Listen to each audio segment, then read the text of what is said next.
ka merë një që të sot se latë të provojmë me lidhën me këtë projektorin e ju të regën këtyne se qka do të bu për duke këtë të portat për të një cilën do të qita se kësh mund të në në një.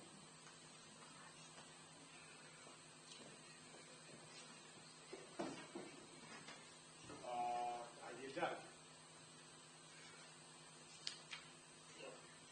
So vënë në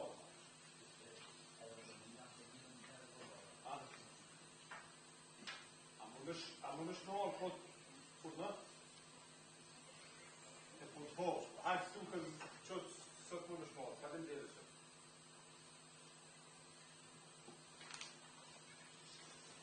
Let's wait some 5 more minutes between the actions in the university and he should know.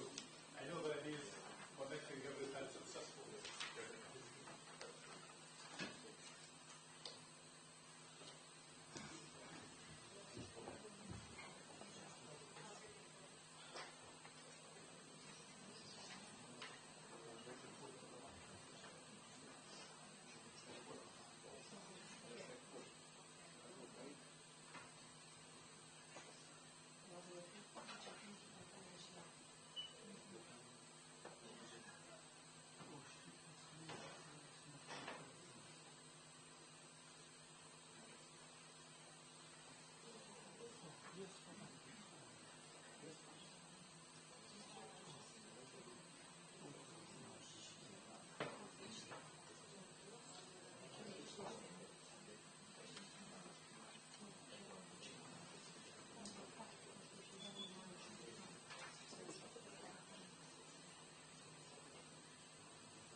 Okay, so it gives me great pleasure to welcoming you to the most dreaded term in policy making, which is the after-lunch high-level panel discussion.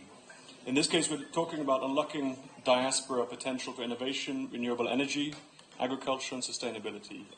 My name is Dr. Jago Salmon. I'm the Principal Fellow at ODI Global in London. I want to thank sincerely the organisers of the Ulpiana Forum for inviting me here. I spent the last 3 years in Sarajevo, so it's a real pleasure to be back in the region. Just to energise you a little bit after lunch, I want you to all close your eyes and imagine that you're having this discussion not in the esteemed halls of the University of Pristina, but you're having this debate on diaspora, on climate change, on sustainable energy, either in Norfolk in the UK over the summer or in Texas over the recent months in the US, or in fact in any country around the world during the recent elections. And I think you'll hear that these are not technical questions. There's been a lot of political debate around these, and we have a very esteemed panel with us today, who I'll introduce as we get to them. But first, to welcome us to university, it's my pleasure to hand the floor to Dr. Arben Harjulu, the Rector of the University of Pristina and Professor of Political Science, with degrees from Pristina, Graz, Vienna and Huddersfield. His PhD on EU integration and peace-building in the Balkans couldn't be more important than it is today. And he's a visiting scholar at the Woodrow Wilson School. So, Professor Harjulu, the floor is yours. Thank you for hosting us.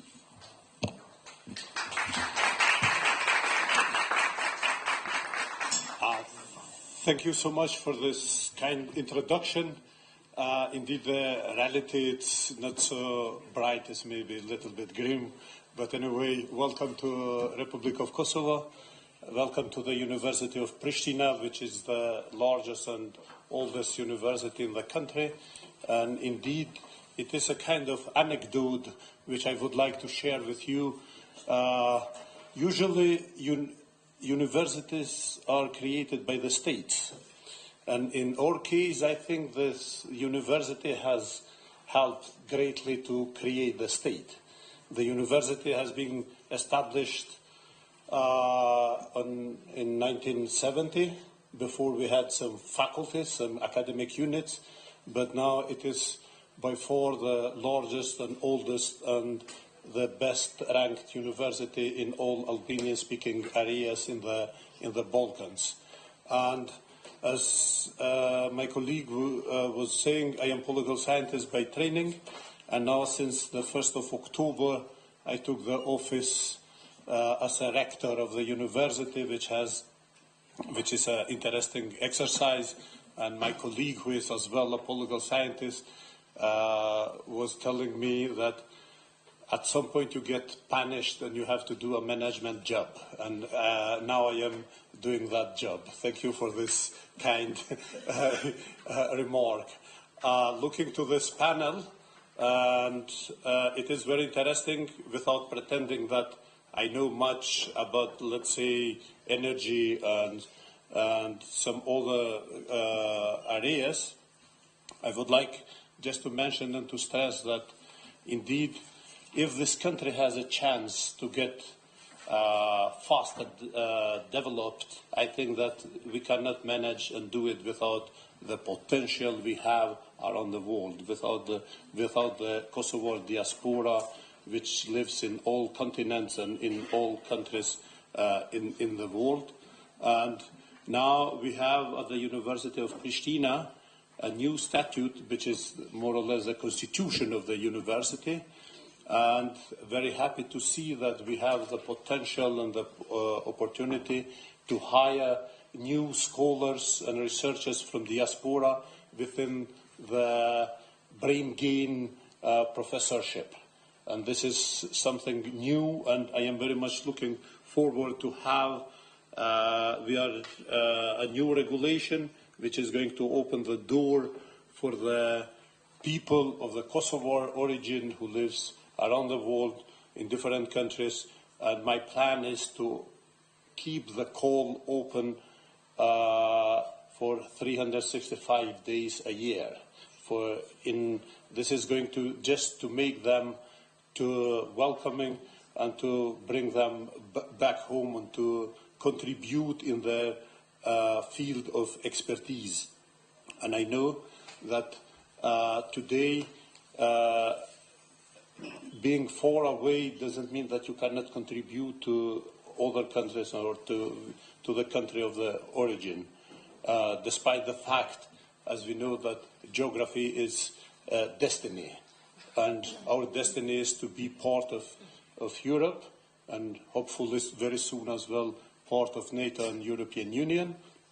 But to do so, to fulfill the criteria, I think that Diaspora has to play a great role, for example, in the field you are mentioning and going to discuss, like the green energy and agriculture and how to make better planning in the cities, and just to stop and not to have a co-presentation with you in the field.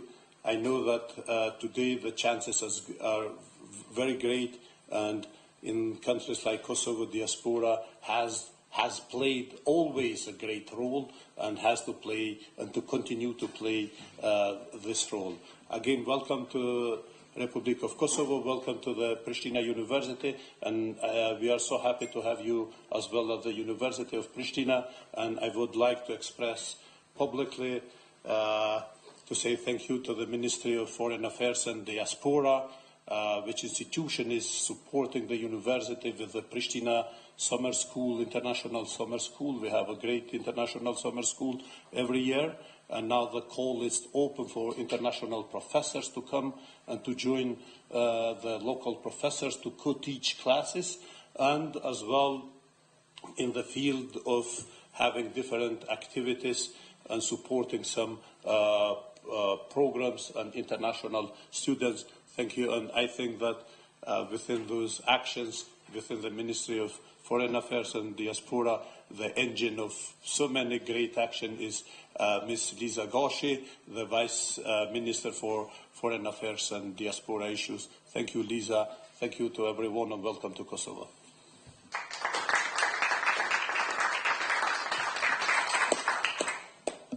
Thank you, Professor Hadjoglu, for opening us so well.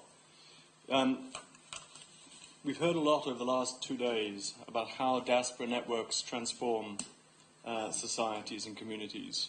We've heard again and again that a lot of the conversation is about moving from diasporas being seen as remittances to diasporas contributing fully to the investment, the sustainable development of the countries. Objective 19 of the Global Compact for Migration stresses the need to create conditions for migrants and diasporas to fully contribute to sustainable development.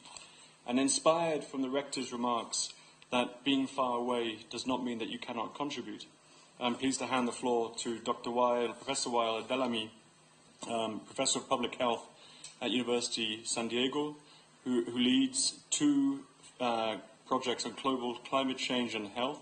He's joining us online. He regrettably couldn't be with us in person, but precisely being far away means he can still contribute. Dr. Weil, please. Hello, everyone. Weil Delamy from the University of California, San Diego, School of Public Health, and I am the co-founder and the chair of the Society for, chair of the board of the Society of the Advancement of Science and Technology in the Art World.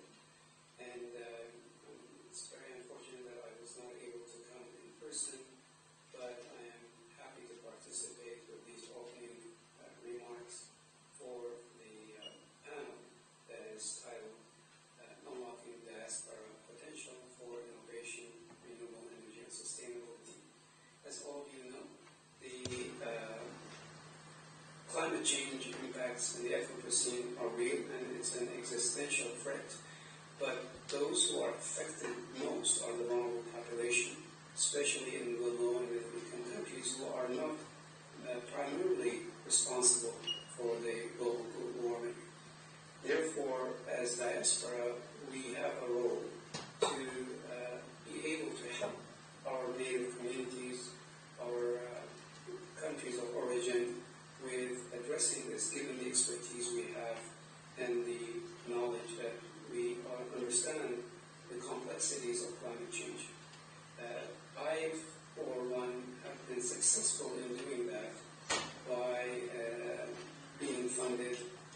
centers by the National Institute of Health here in the U.S. to address climate change and health impacts in the Arab world, with the 2 centers based in Jordan and also countries in Morocco and Lebanon being part of that. So we are trying to engage communities about climate change. We are also engaging policymakers. Some of the ministers, for example, in Lebanon, are considering us as advisors and consultants for them. And this is really a valuable contribution to give back and contribute to our native countries. That is why I believe this forum, the Ulpiana Forum, is an amazing opportunity for people to share these experiences with the respective diaspora and also those who are involved with sustainability, climate change. And I really hope that next year I will be able to join, and I will look at the video after, if it becomes available, to view the discussions that will happen in this panel. And best of luck, and thank you for giving me this opportunity for these opening remarks.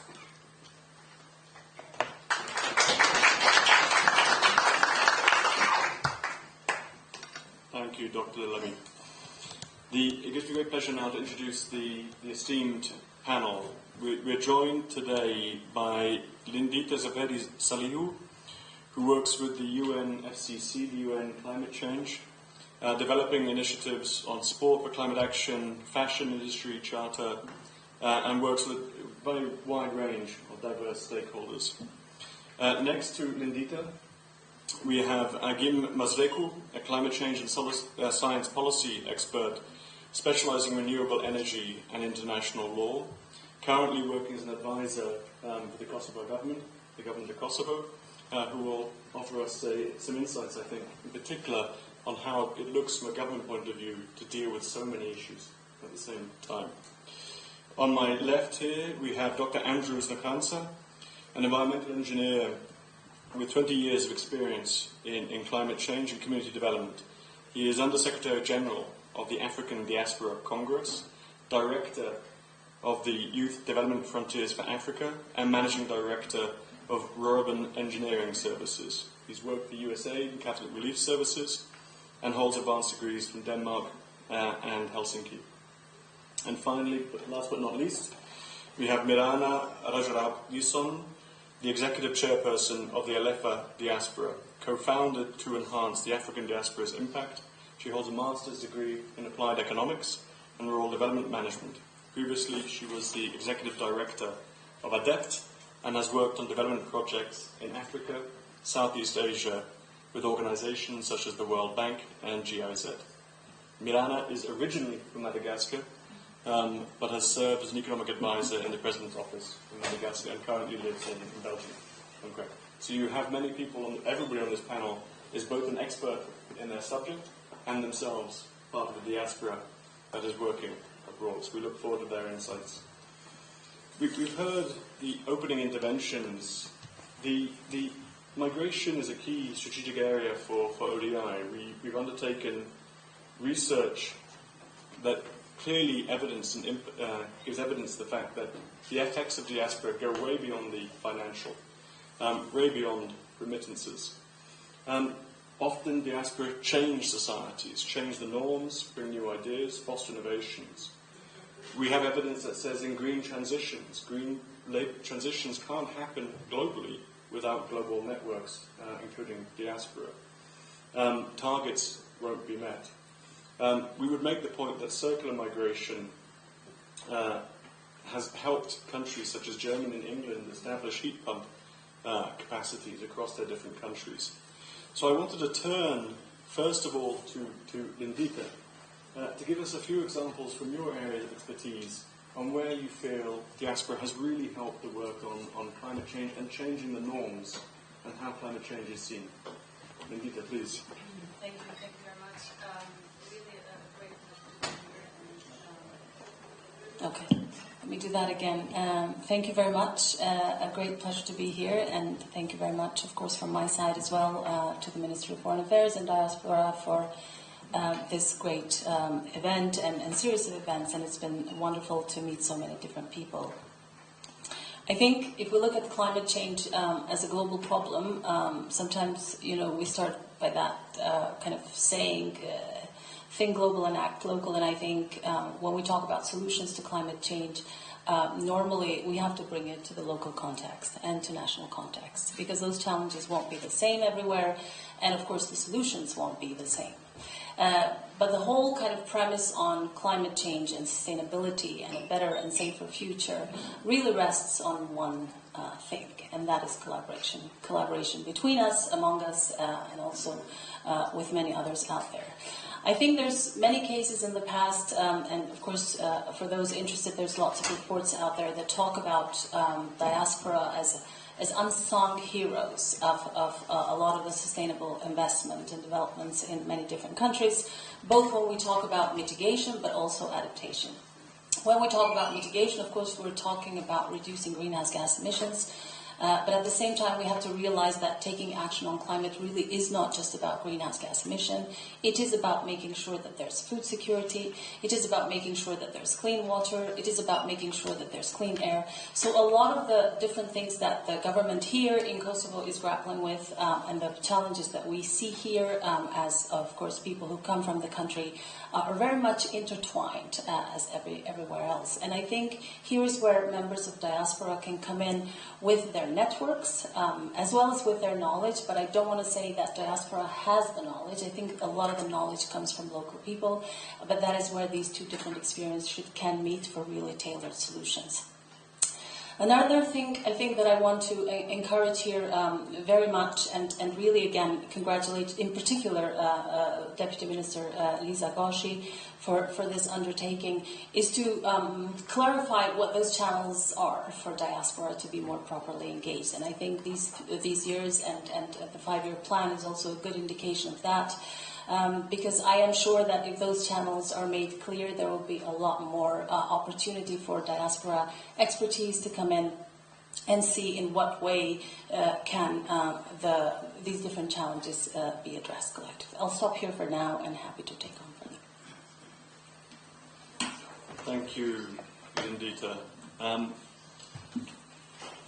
We've heard, I think that actually the title of the panel indicates, let me just change the question, something, the breadth of issues that we're asking governments to deal with and asking for support from diaspora with their knowledge transfer and through the correct channels. If I could ask again, from your perspective, advising the government of Kosovo, apologies, what is your view on how to manage this breadth of issues, this range of issues? Okay, thank you so much. Thank you for having me. Initially, when I received the invitation to this panel, I think it was the first time that I started really thinking how we channeled all this diaspora help in throughout the entire drafting of the comprehensive climate agenda that goes into a lot of sectors, the energy sector, the waste sector, many other sectors that do touch upon achieving our goals of decarbonization. And when we started 3 years ago this climate agenda, we had to draft a lot of strategies, namely the most important being the energy strategy.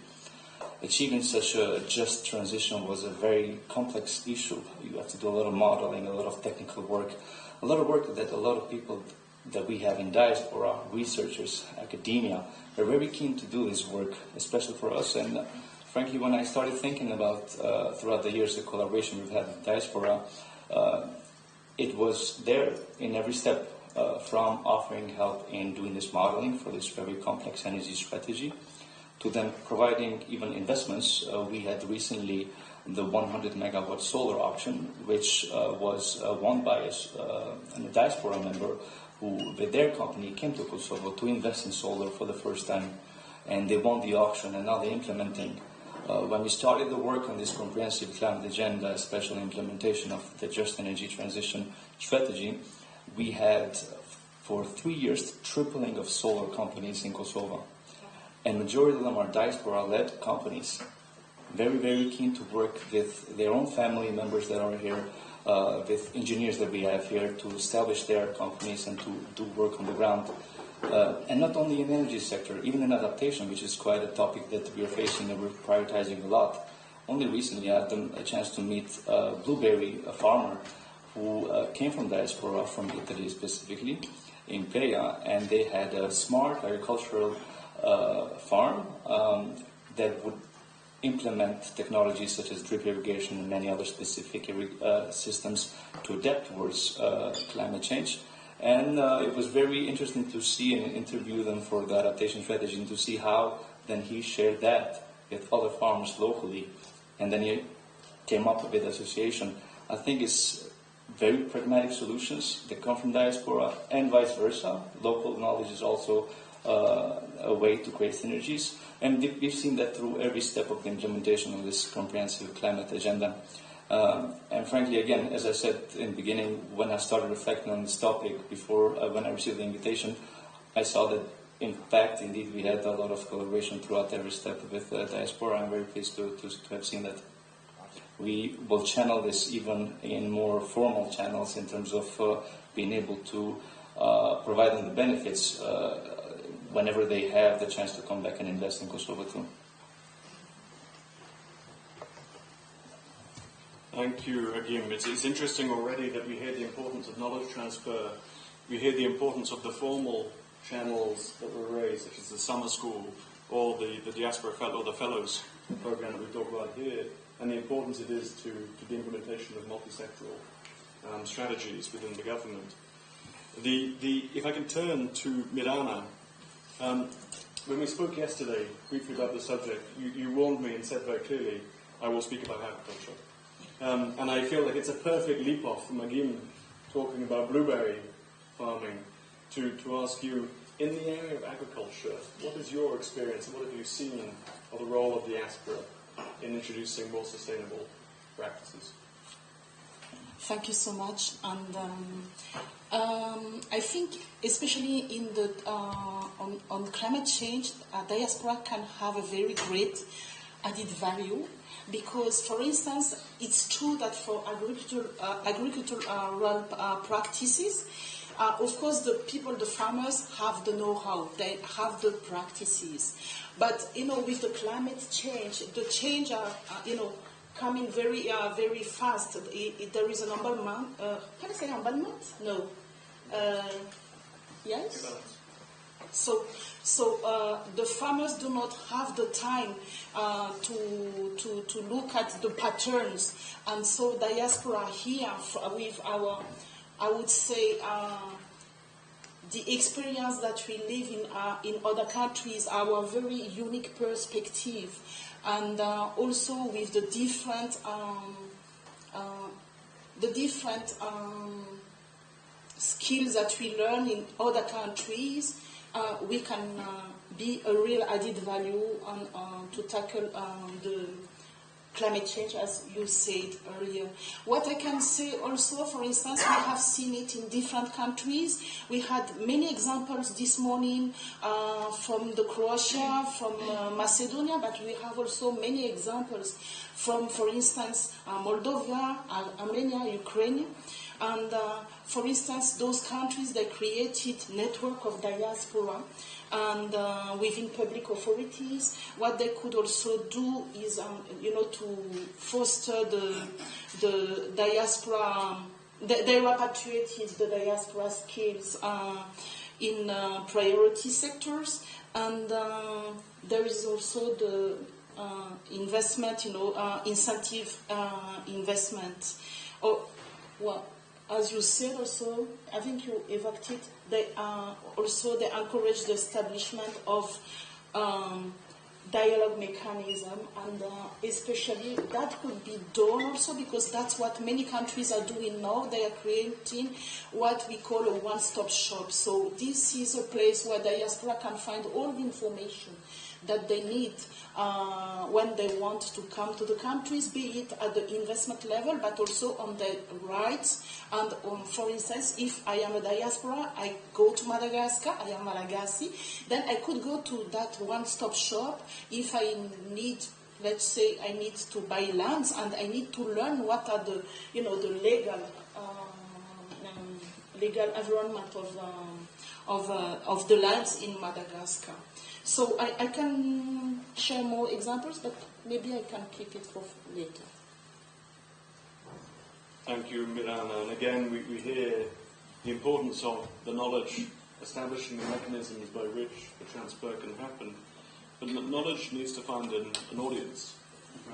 There needs to be a desire. If you look at coal mining, once you close it down, not everybody in that region will find jobs in other sectors. So let me just turn last for the first round of words to Dr. Andrews and ask you what strategies can be used to make the pickup of that knowledge and the absorption of knowledge of renewable energies more attractive. If you ask me, I would rather say capacity development. It's very important for people to understand what climate change really is.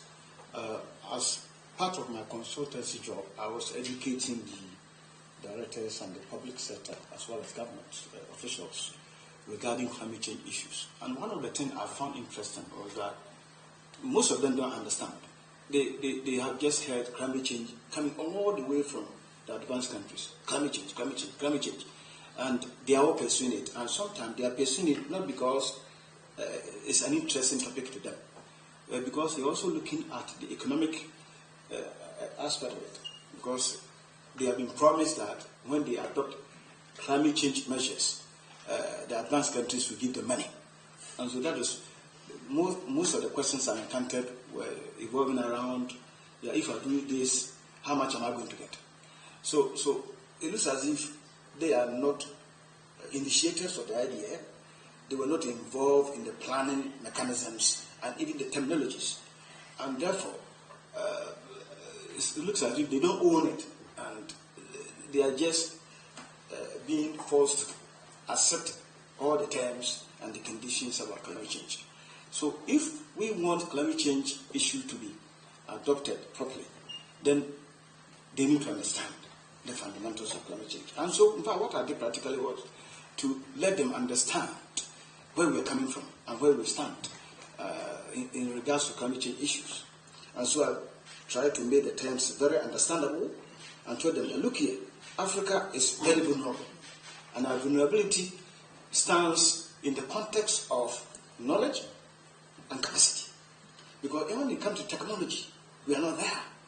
And when it comes to also climate change effects, we are not the causes. So we have double problems. We don't cause climate change as much as the advanced countries do. So it is also imported on us. And then when it comes to also knowledge, all the technologies that comes from climate change, we are not involved. So you are there and they bring you this technology and say, okay, this helps climate change. And so first, we need to let people understand where we are and what we need to do. By passing through maybe our educational institutions, maybe forming collaboration with advanced countries, so that at least people understand the nitty-gritties of what it is. And also that climate change is not an issue coming from abroad. It's a problem created already, and we need to deal with it. Whether you like it or not, we are living with a problem. And so we need to adopt measures that will help us solve the climate change issues. So in fact, some of the terminology that I used to tell my people were, climate change requires about 4 main things. Adaptation, strategy, because we are vulnerable, and the condition has come to stay with us, so we need to adapt. And so we need the adaptation strategy and mechanisms. And then we need the capacity to meet the challenge. And also we need to think about sustainability, because once the technology comes, is it going to be sustainable? Is it going to live with us? Typical example, we have stopped using fossil fuel to ad hoc motives for fishing, and we have replaced it with solar. Is this thing going to continue? Or maybe the government is using it as a political campaign, so that in the next 3 years down the line, when we are looking for it, we don't get it. And so we have to think also about sustainability. The mitigation aspect, we are not the creators. However, in our own small way, we can also mitigate. Yeah. So if you ask me, the core thing is capacity. Let people understand what it is. And then maybe from there, we'll be more interested to get involved. Otherwise, we'll have it as European time coming to us. and then we look at opportunities maybe to get money rather to get involved to solve the problem. Thank you. Thank you, Dr. Andrews. It's one of the beauties of the French language and in German, it actually is that you have two forms of knowing, comprendre et savoir. Savoir is to know, comprendre is to understand, which you understand by owning with emotion. Because often that's how we deal with problems. Only when we really own them do we recognize as our own. Thank you for your opening remarks, everybody. I'm going to go back, open it up now for more of a debate. And I'm looking straight at Peter because exactly this point of how to get people, how the diaspora help people to comprehend the problem that they're dealing with and to own the need for a solution or response. Yeah, I wanted to actually build on what Dr. Andrews said very eloquently, and that is what I tried to bring in by using the kind of local input into the solutions, right? In the UNFCCC process, we will hear many times in discussions where developing countries would say, nothing about us without us, right? Because sometimes there's a tendency to bring solutions to the table that do not really work in different national contexts. And that is why it is very important to have that whole of society approach, right? We are only going to address this if we get all the segments of the society involved in this to bring their expertise, their knowledge, but also outline the expectations that they have when it comes to addressing impacts of climate change. I think to understand, of course, is important, and that's the first step. The challenge that we all have as a society, of course, is the time, which is not so much on our side. But I think what will be very important is to focus on things that are actually manageable and doable now and build capacity on that front.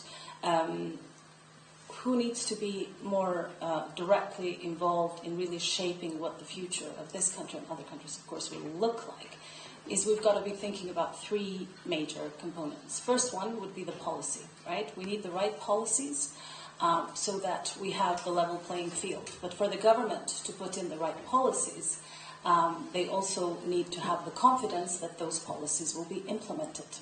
Then we look at the private sector, be it business segment or finance segment, which plays kind of in the middle, and those are the ones that will actually have to implement those policies. But as we know, for business and for finance, everything ends up with business case. If I'm going to put money here, I really need to be crystal clear what is going to be my return on investment, right? And that's the challenge that we have here a little bit, which is where the policy can help. The right policies can help push businesses in the right direction. And then finally, you've got the society as a whole. How do you bring society to really understand that climate change is really not playing in our favor, and that for us to survive and grow and develop, we need the right infrastructure, and the infrastructure is not necessarily there. In particular, in countries with weak infrastructure are the most vulnerable to the effects of climate change. So whether we've done it or not, of course, it's very important that we play an important part in these conversations, and that we try to do as much as we can to develop in a way that is sustainable and builds the right infrastructure. Now, if you look at overall where the climate problems are coming from, of course, we know that we've got the G20. That is where the majority of the focus needs to be in terms of reduction of greenhouse gas emissions. But at the same time, I think it is the role and responsibility of each and every one of us to do what we can to bring people along in this conversation, because ultimately it is people who are going to feel the effects of climate change. It is people who are going to have to pay for the effects of climate change. And so we've seen that a little bit with COVID in different countries, different ways, what that could do, the disruption of our environment and external systems and supply chains and everything else. So I think it's really great that we're having this conversation, and it's really wonderful to see that we've got so much expertise here to talk a little bit about how these issues are being tackled in different regions. Thank you. Thank you, Lindita. Now I'm going to take the opportunity, because we're talking to the broad audience, and we have an audience online, to give direct advice. I'm looking at you, Madame. Oh, sorry. To give direct advice. I'll come back to him afterwards. We heard here about the importance of policies, knowing they're implemented, the whole of society. being engaged in building the ownership that is required to take serious action. So, if you were to advise all the governments that are online, what would you say is the role? How do we leverage local populations and their knowledge to advise? And what is the mechanism by which they can input constructively into that process? Thank you so much for the question. I would say that we have the example, for instance. Thank you. We have, for instance, the example of Senegal. So what they have created is they have a representation of diaspora at the municipality level. Even if they live abroad, they have representative at the level of the municipality council, and also at the parliamentary level, and they would organize dialogue mechanism to consult population as well as diaspora on different topics. For instance, for climate change related topics, they would organize some forum. So that is a good practice that we could replicate, I think, easily in different countries. What else can I give as an example? Another example is I come from Madagascar. Madagascar is a country that is very very exposed to climate change. I think we are the third or fourth country more at threat with climate change. So what we organize in Madagascar is, for instance, we organize consultation of population who are at threat. In places where they are at threat, there is a consultation, and then there is a co-creation of the solution. That's, I think, is also the key. The word co-creation of the solution that would, fit all. That would fit the local population. As you said earlier, no decision without us. Thank you, Mirana. And I'm very glad that Lindita brought in the question of time.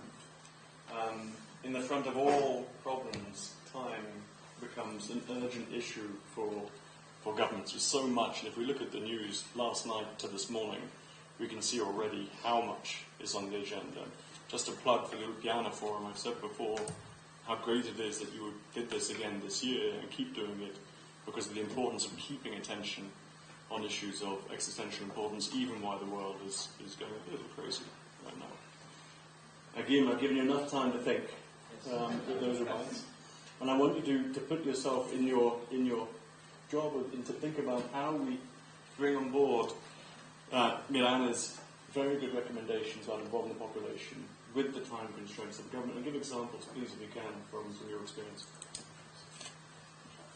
Certainly, and I agree with following up on other panelists. It is an urgent matter, and having limited resources to tackle decarbonization, because it's rather a challenging issue for us, having the fifth largest reserves of lignite in the world, depending on lignite power, and then undergoing a just transition, is time-consuming with the staff and the capacities we have enough. While in parallel, we had many events of floods and many events that highlighted that adaptation is of key importance for us.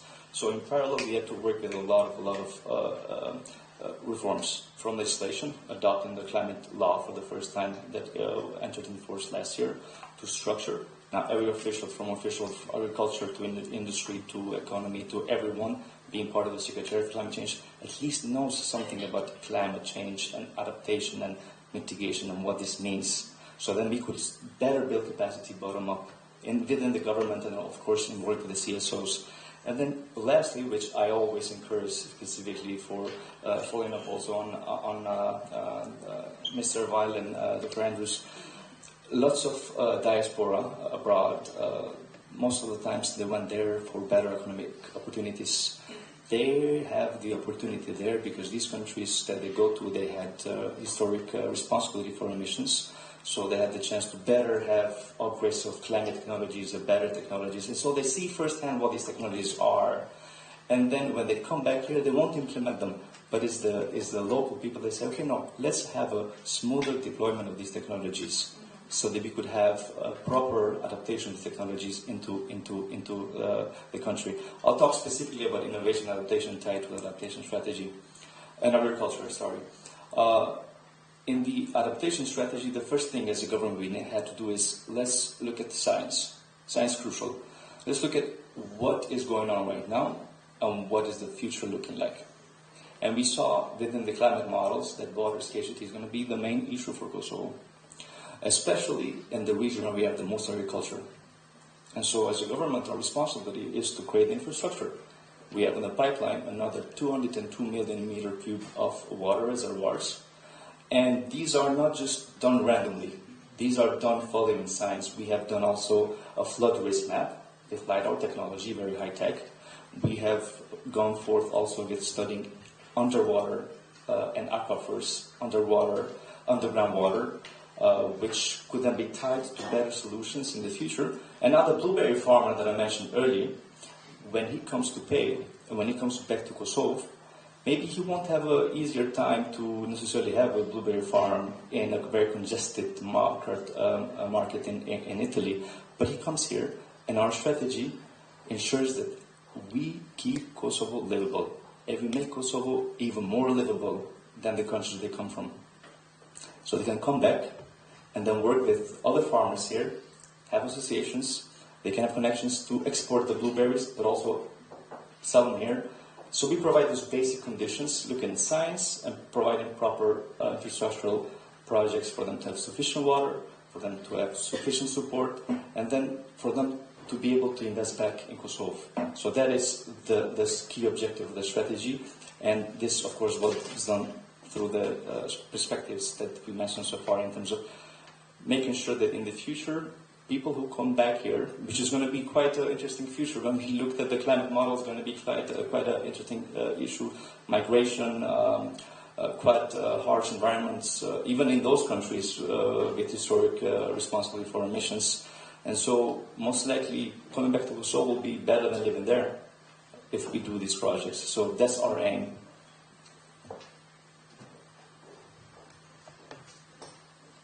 Thank you again, and thank you for bringing the blueberry farmer back in. Yes. I appreciate it. If we can keep that going, it will humanize the story. So it sounds to me that we have all the answers.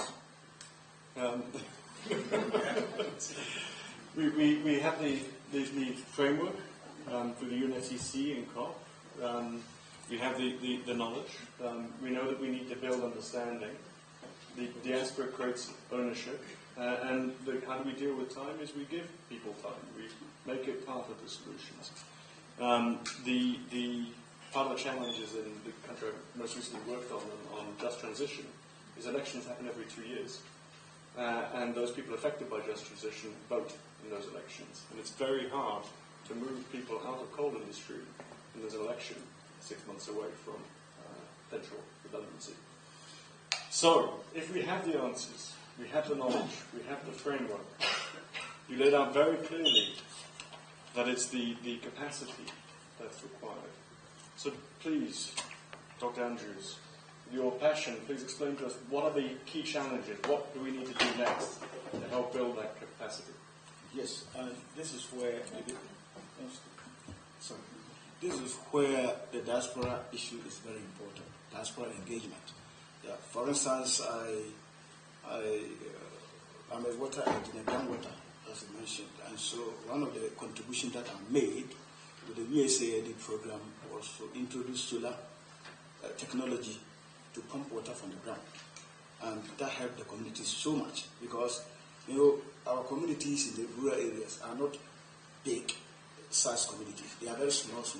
In some of the communities, you will find maybe less than even 50 people or 10, and yet they need water. So you cannot lay long pipes, expensive pipes. So the best thing that they can do is to rely on groundwater. And then how do they get groundwater out? Some were using diesel pumps, but it's too expensive for them. And so the solar panel helped a lot. And so the diaspora engagement is very important. Knowledge. And also the established institutions. I'm sorry to say this, but I've also lectured in a number of universities in Ghana and in Africa. And one of the things that I've observed is we pay so much attention to theories than practice. And you see that it looks as if the more the person has wired, maybe if he's an engineer, the more calculations that he can make makes him engineer. But not the doing aspect. And so I think we should engage more with the relevant institutions north.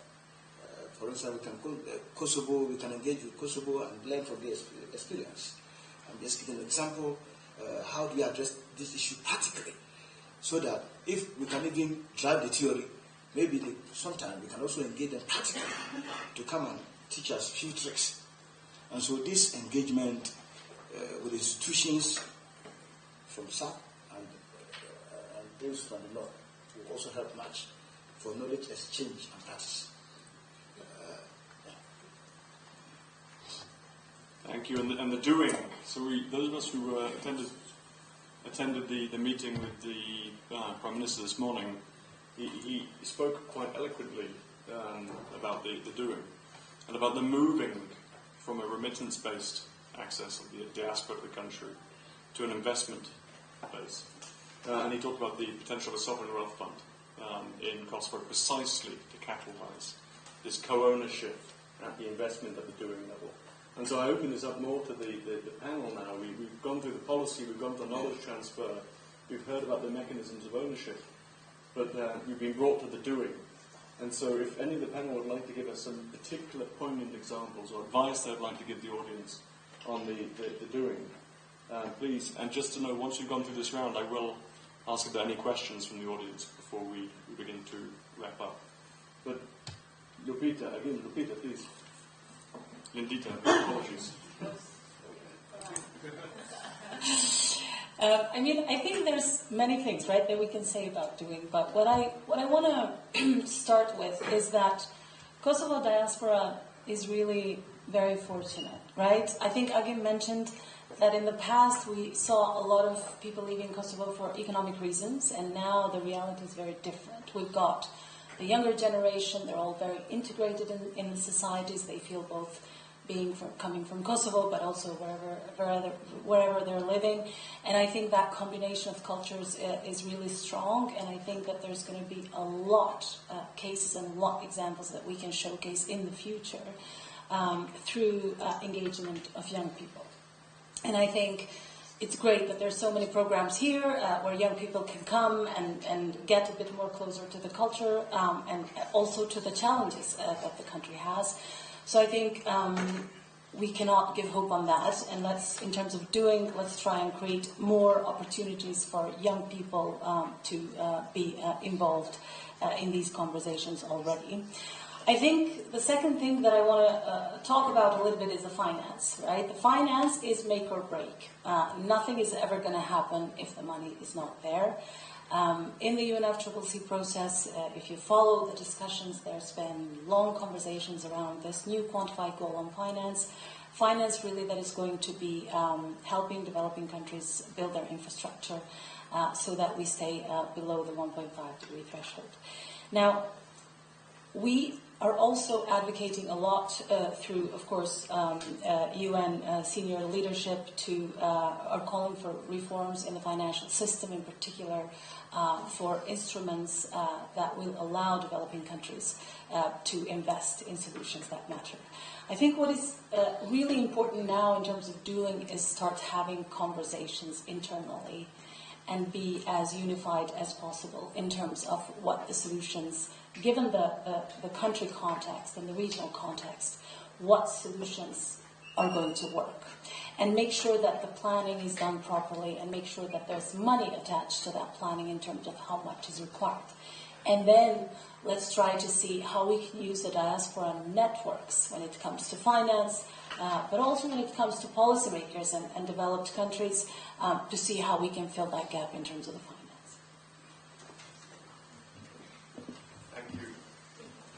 Thank you, Lindita. Would anybody else like to come in on the doing? We hear the finance, the mechanisms, please. maybe on the doing, what could be done very quickly and for small funding, just to start, maybe is to create a website where all the information is gathered on what we could do, what Diaspora, what people of Kosovo could do together with Diaspora on climate smart agriculture or other sectors. And on the same website, maybe also gather all the information on the ongoing and open funding. Because I would say that, for instance, there are many fundings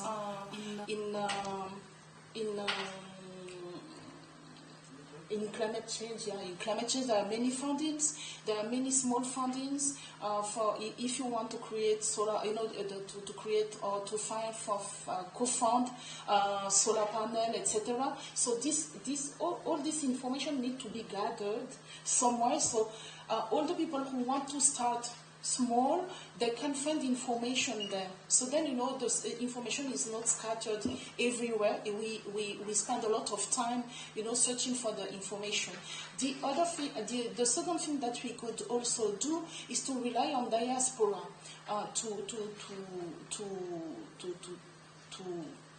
to grab those fundings, for instance. And what we could do, and what I think one added value that would be very important for Diaspora organization is maybe to provide a training for Diaspora organization for the capacity to apply to fundings. That is very important, because the Diaspora are, for instance, if Diaspora are in France, they can have access to very big funding, to funding from 5,000 to 100,000 euros per year, if you are Diaspora organizations. So what we could do also is train all those Diaspora organizations to apply to different funding that we can have, maybe also in Germany. We have the example of France, etc. So those are very small activities that could be done. I would say not very expensive, but it can have a big impact. Thank you, Mirana. Dr. Andrews. I'm trying to be a bit to jump out of the box left by suggesting that, I'm also a politician, so I follow a lot of political news. One of the things that news media are very good is to champion ideology through broadcasting. Through broadcasting, people can go to war because they are fed constant information to make impact. Why can't we set up a network?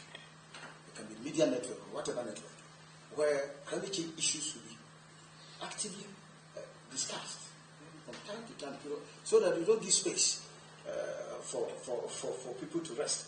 Just give them constant information about importance, and what needs to be done, and all these kind of things. So if you can set up media, I'm just trying to think aloud. Maybe some sponsor can help us set up a climate change media so that they'll be constantly championing the issues of climate change, communicate the issues to the level of understanding of the local communities, so that people's mind will be saturated with climate change issues. I was talking to a politician in the UK at one point, and I accidentally used the expression "don't shoot the messenger," and he said you have to be careful because in politics they very frequently shoot the messenger, and so when it's a difficult topic to deliver, it's often very hard to be the person that's sent up to deliver a message. So a dedicated channel where to discuss these issues creates a safer space. Before I open up to the audience, Agim, you're the last on the list to talk this topic, please. Well, I think it is one thing to do, but also to want to do. And to want to do, you have to change the mindset. You have to change the mindset that is ready to embrace change. What we've seen with this new agenda on climate, which came at the very top level, from Prime Minister level, so this policy, this strategic vision, it had to be mainstreamed in all subsectors, everywhere. And so for that to happen, everyone had to want to do that, embrace the change. And that is tied specifically because you might not know, but Kosovo has zero access to multilateral climate finance that is currently being discussed. So no multilateral climate finance support whatsoever, $0. So we had to be creative in how do we still go forward in investment in these subsectors of climate agenda. Specifically in the energy, for example, one key thing was to de-risk the investments. So the diaspora, but also local private sector could go further with implementation. And one issue we faced is a very sui generis case. I'm going to tell you, it's an interesting case study. Around 70% of the building stock in Kosovo is informal after the war.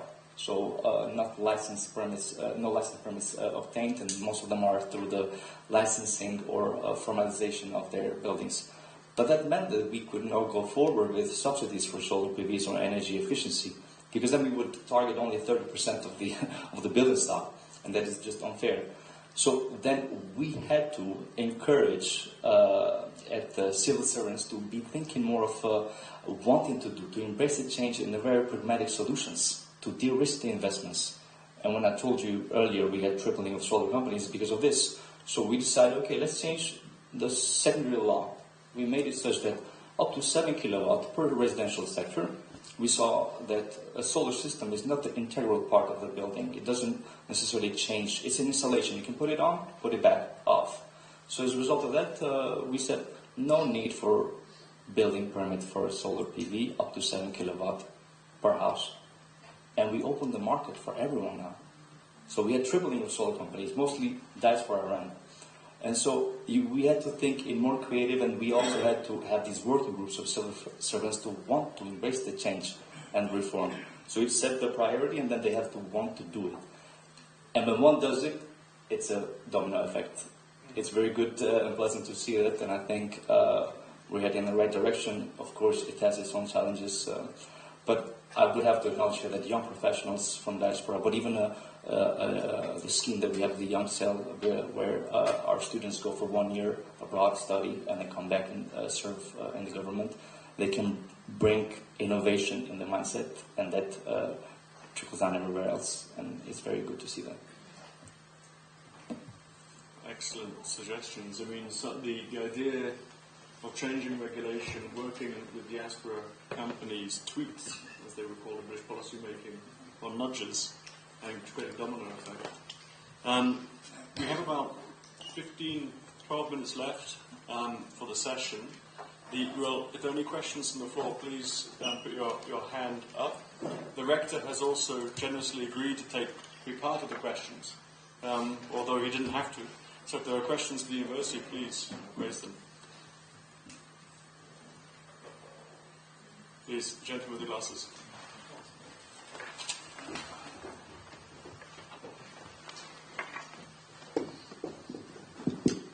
Hi. Well, thank you very much for your wonderful discussion. It was very fascinating, particularly the last part talking about finance, because I think that climate justice, it's really at the heart of the issue. So you covered a lot of what I wanted to ask with regards to finance.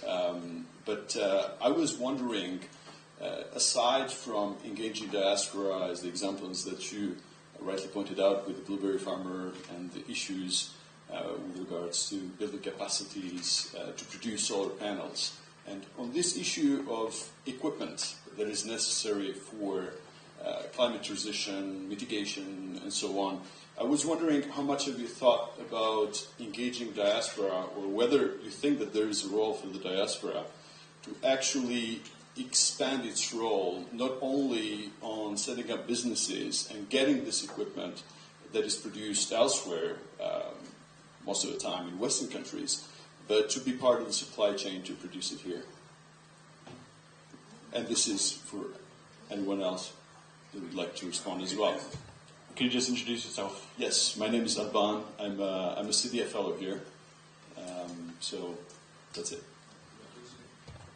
So that's an excellent question. We'll take two more from the floor, please.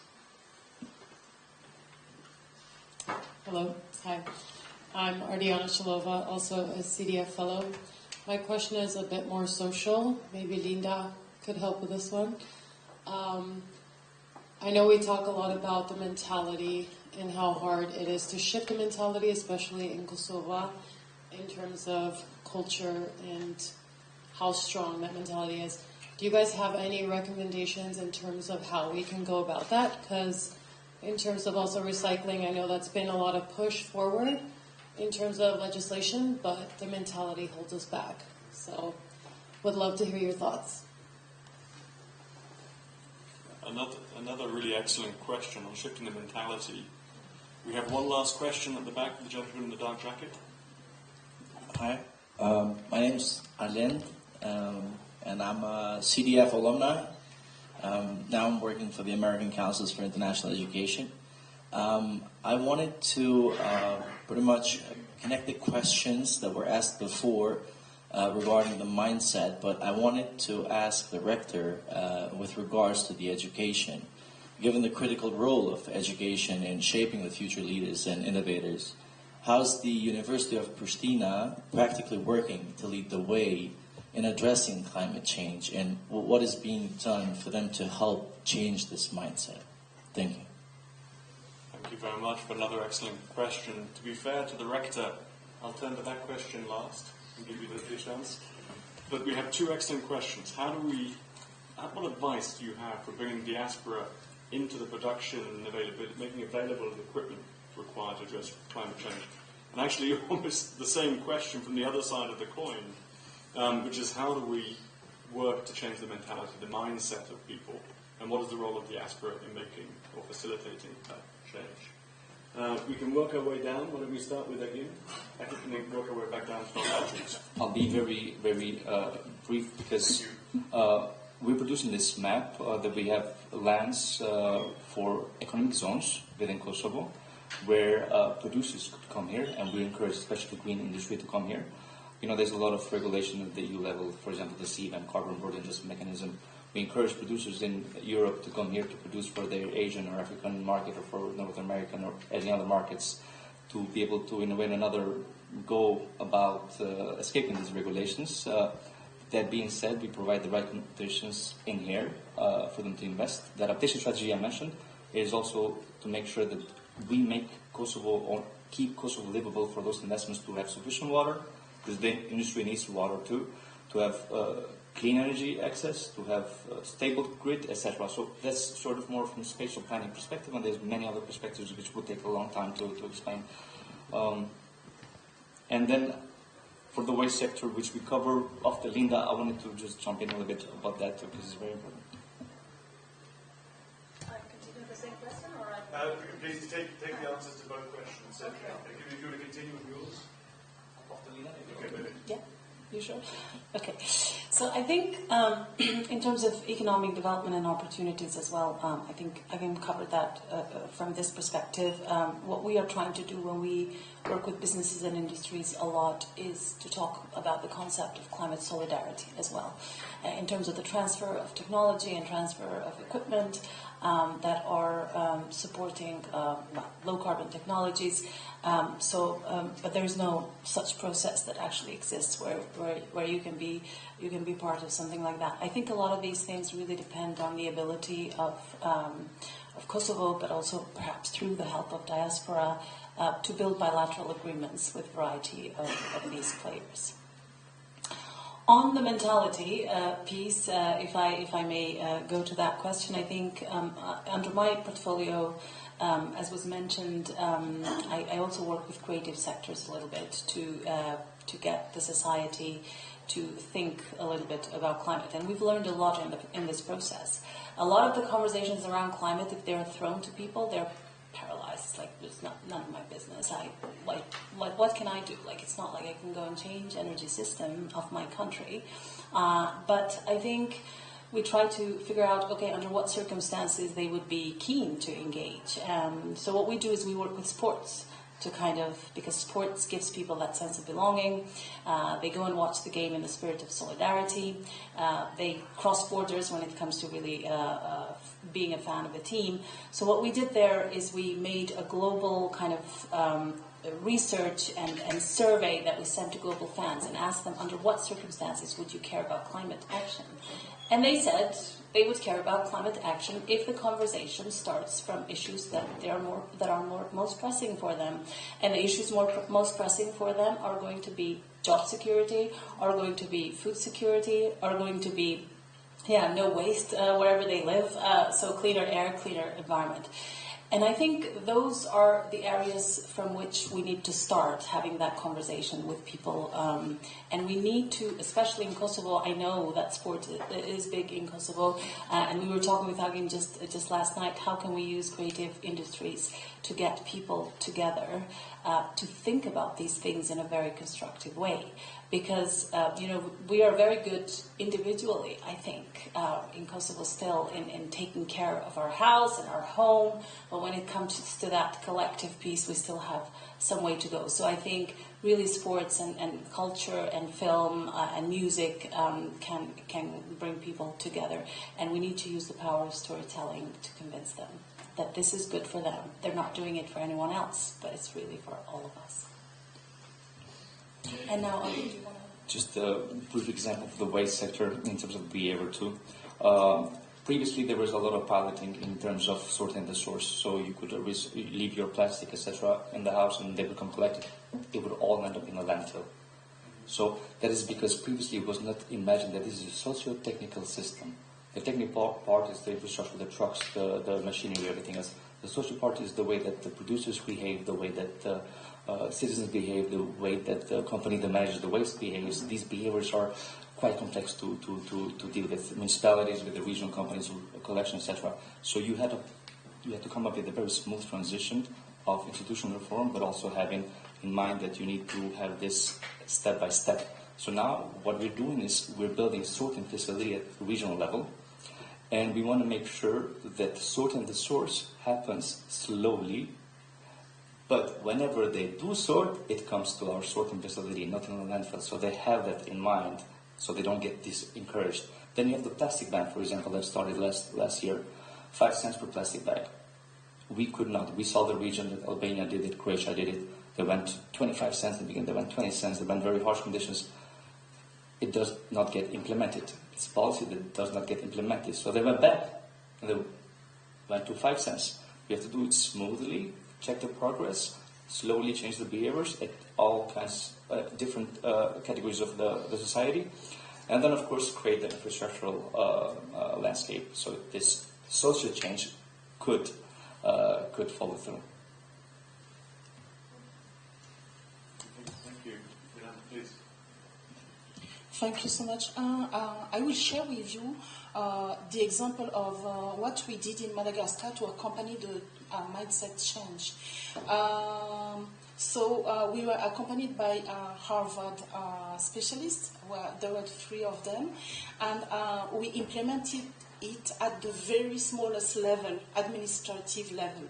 So we had coach, and each coach was in charge of regions, and in each region we had, at the smallest administrative division we had other coach, and we accompanied people, all over the change that was needed in Madagascar to get to development.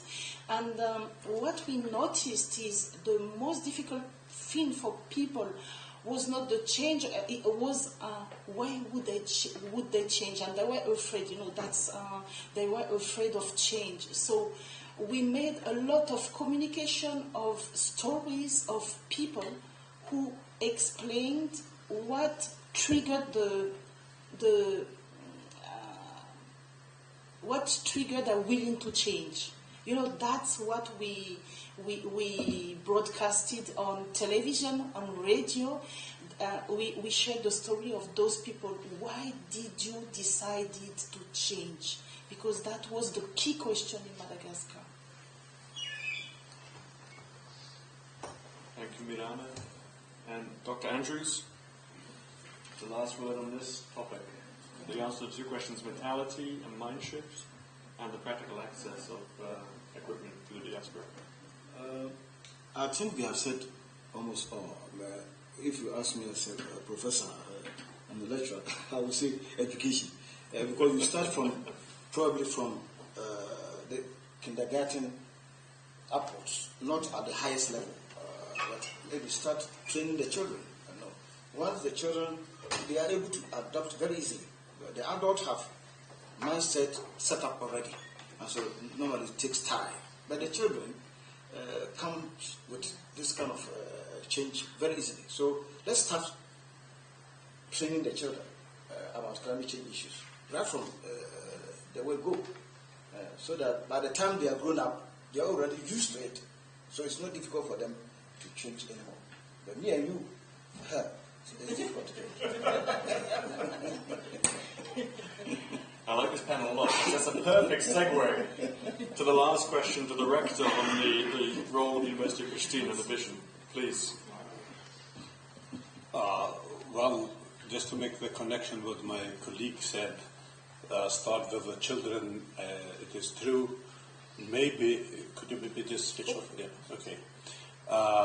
Yes, this is a kind of dilemma. It's true. We have to start in the kindergartens and hoping that at some point we will have people who are more aware and willing really to take into consideration as well aspects of sustainability. But we do not have to forget, or at least coming from the university, that people who do work with the children are coming from the university. And this is a kind of cycle, and we have not to forget about that. And I think that education in general is the key for as well in regard to climate change and in regard to good governance and so on and so forth.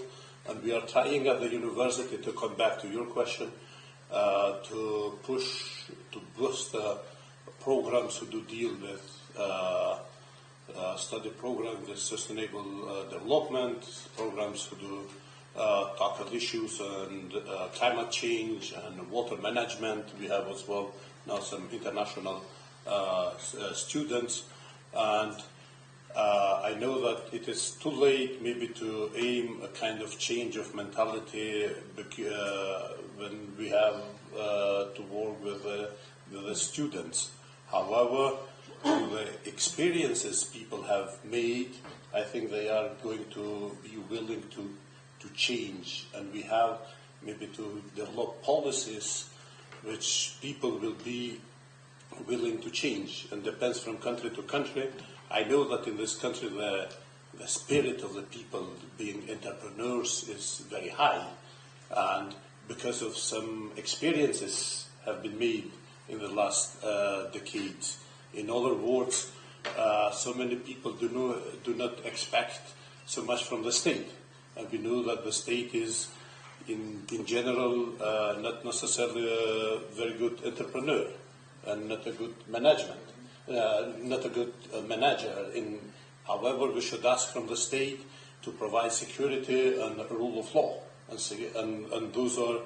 And if you want to move something forward, you do not. I would say, do not expect anything from anybody. Just do it. Do it by yourself. And this is a kind of.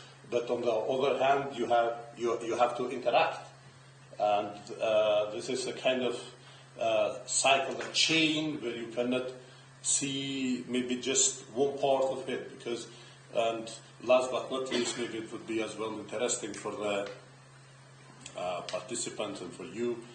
I learned that you have been as well studying abroad, not in UK. It took some 15 or 20 years working at this university until some of my colleagues quitted asking me, "Oh, you are around still. Are you going to be back?" I thought, and I mean, myself, I used to live and study abroad, and I do see a kind of part of, even now it's a long time ago that I'm back, but even at some point I learned to say, well, I have made a decision. I will retire here, and after that, let's see if I'm going to stay here or go back somewhere else. And this is, of course, because it's connected to people get afraid when they are not sure, and when they are facing things they don't know. And I mean, to build a trust, And this is a kind of as well in order how to integrate the diaspora, how to make them that not to be seen as a threat, if you wish, but to be seen as an opportunity of mutual benefit. And I think this is as well the university could offer a great platform about that. Yeah, thank you. Thank you, Rector. And it's the origin of the word university is the same origin as universe. It contains everything. And I think your remark on that, the hosting of us today to have this conversation, the inviting of Diaspora, you have the hall, and you've done it today admirably by bringing us together this conversation. Just to reflect back a little bit, it seems to me fitting that on a Ulpiana forum dedicated to conversations on Diaspora, the panel has covered quite a long distance in the conversation today. We started with the importance of knowledge. We looked at how knowledge needs to become policy, the policy that works. We looked at the absolute essential side, that policy then becomes instruments, and that has financing behind it. But what cut across all the remarks to me is that without ownership, those things don't work. And ownership at all levels. We went from high political policy level from the beginning of the climate change policy in Kosovo, starting with the Prime Minister, down to the very, very local level, of which moving water pumping to solar panels in Senegal, I believe it was, in Ghana. So the way you create ownership is through discussion, and we ended with the importance of education and dialogue between ourselves. So it ends, I have a very easy job of thanking, firstly, the panel and the rector for hosting us in his excellent remarks, and the panel for their insights and their learning. To the audience, for your very good questions and for your engagement. To the organizer of the Ulpiana Forum, thank you for the invitation. And finally, all protocols observed, to the Assistant Minister for her leadership of the forum and for bringing us together. So thank you all.